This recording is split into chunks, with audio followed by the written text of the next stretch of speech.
Hannah and Mike here with Delta. Today we're showing you how to install the Broderick Bridge kitchen faucet. Now this is a pretty unique two-handle kitchen faucet with a spray wand that pulls down from the spout.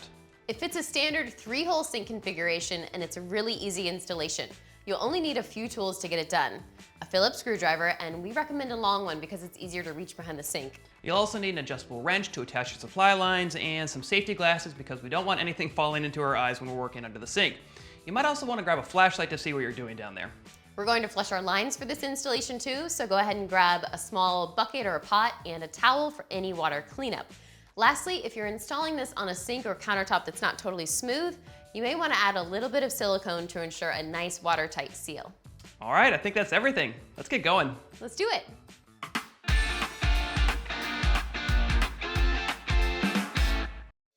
So the first step is to mount our faucet to the sink. To do that, first find the 3 supplied gaskets and place one under each handle and the base of the spout.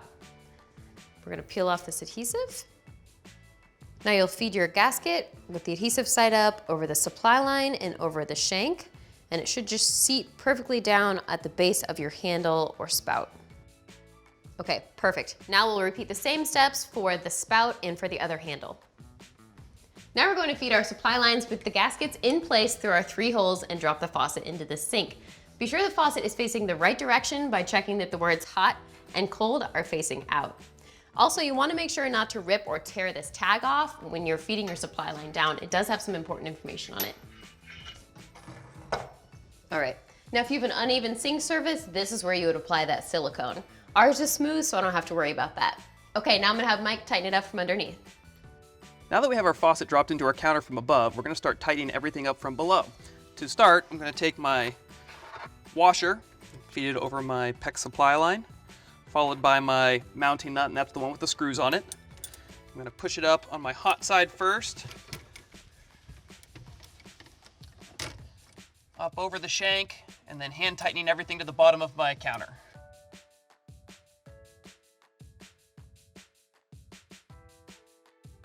I'm going to repeat the same steps for my cold side now.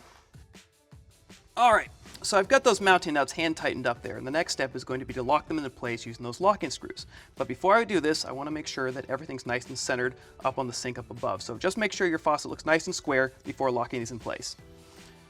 To do this, I'm going to use my Phillips screwdriver, and this is where a long one comes into handy just because we're going to reach all the way up behind the sink to get to each one of those screws on each nut. So I'm going to start with my hot side. Tighten this one screw. All right, and then move to the other side for the other locking screw. All right, and then I always like to go back to the first one, just give it another quarter turn to make sure I've got it nice and tight. Perfect, now I'm gonna move to my cold side. Again, tightening the first locking screw. All right, then moving to the other side. All right, as I'm tightening these down, I just want to make sure they're nice and snug so the faucet doesn't move around. I don't want to over tighten these because I could risk cracking my sink or my countertop. And then coming back to the first one, just to make sure it hasn't come loose at all. All right, that feels good and snug. Now, our next step is to secure the center shank of our faucet. And to do this, I'm going to start by taking this mounting bracket. And I want to point this out for a second. You notice it has 2 sides. One side's kind of flat and closed, and the other side is open. I want to make sure the open side is facing up towards the bottom of my sink or countertop. So I'm going to take my sprayer hose here, and again, making sure I'm feeding my mounting bracket in the right direction. So that open side is going to face up, followed by my nut. And I'm going to push both of these up my sprayer hose and over my center shank.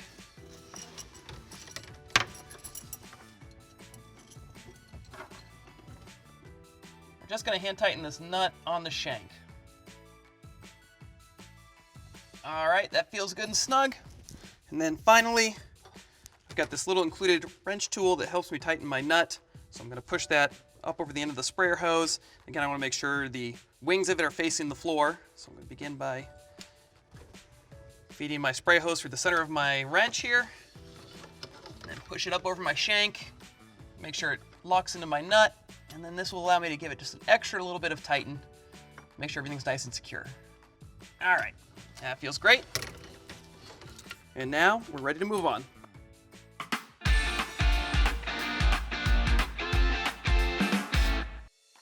Now the next step is to start connecting our supply lines. However, before we do this, the first thing we want to do is connect our outlet tubes with this little Y connector.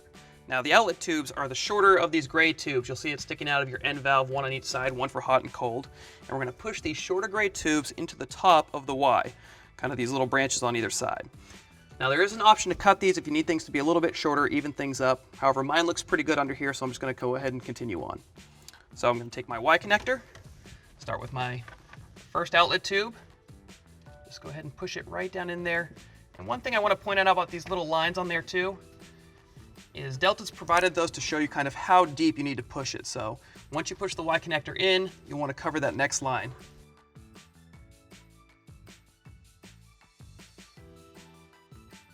All right, that looks great.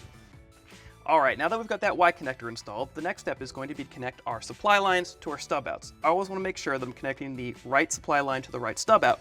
In this case, I'm going to start with my hot, and I can tell this is the hot supply line because of this little sticker that indicates which side is which. I'm going to go ahead and take this and bring it up to my hot stub out. Now you'll notice in this case I have a little bit of extra material here. Now there's two things you can do. You can either loop the hose and bring it down to your stub out. However, you don't want to have too tight a loop. Anything tighter than about 8 inches across could cause a crimp in your supply line, so we want to avoid that. The other option is to kind of make like a spiral, like a helix shape. And then in this case, that's what I'm going to do to bring this down to my hot stub out. I'm going to go ahead and make my spiral. Bring my supply line to the top of my stub out, and then hand tighten that nut. All right, I've got that hand tightened on there. Now I want to tighten this up just a little bit more, but I don't want to over tighten this. Now you'll notice one of the facets of this nut, one side, has a little pattern on it. I can use that as a reference to make sure I'm going just around one full revolution, 360 degrees around. I'm going to take my adjustable wrench, start turning that nut. All right, perfect. Now I'm going to repeat the same steps for my cold side.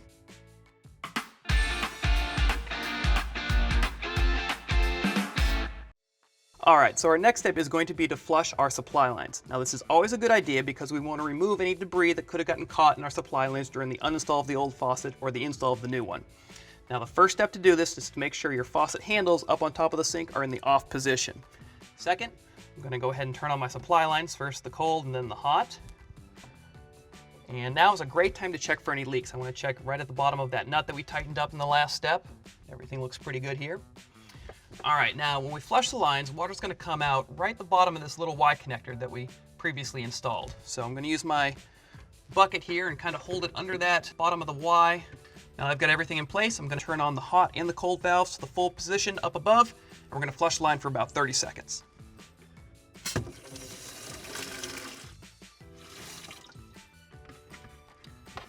Great. Set my bucket off to the side here. All right, with the lines all flushed, we're ready to connect our spray hose.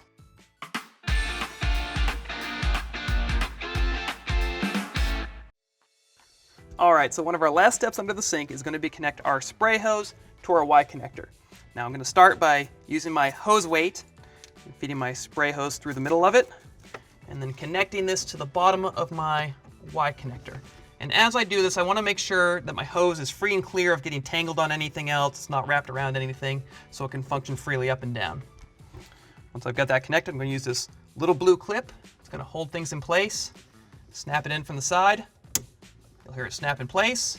And then I'm going to give my spray hose just a little bit of a tug down to make sure I've got a good tight connection.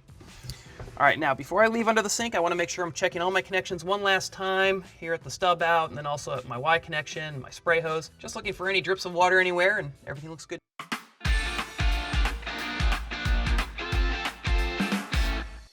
In addition to checking for leaks underneath the sink, we also need to check for leaks on our faucet. We'll turn on both of our handles. We'll check for leaks right here on both handles. That looks good. And then we'll check our wand connection. We're gonna look right here. That looks good. All right, that wraps up our install. Yeah, everything was really easy and the faucet looks great. As always, if you have any questions, please feel free to reach out to Delta Customer Service. They're happy to help.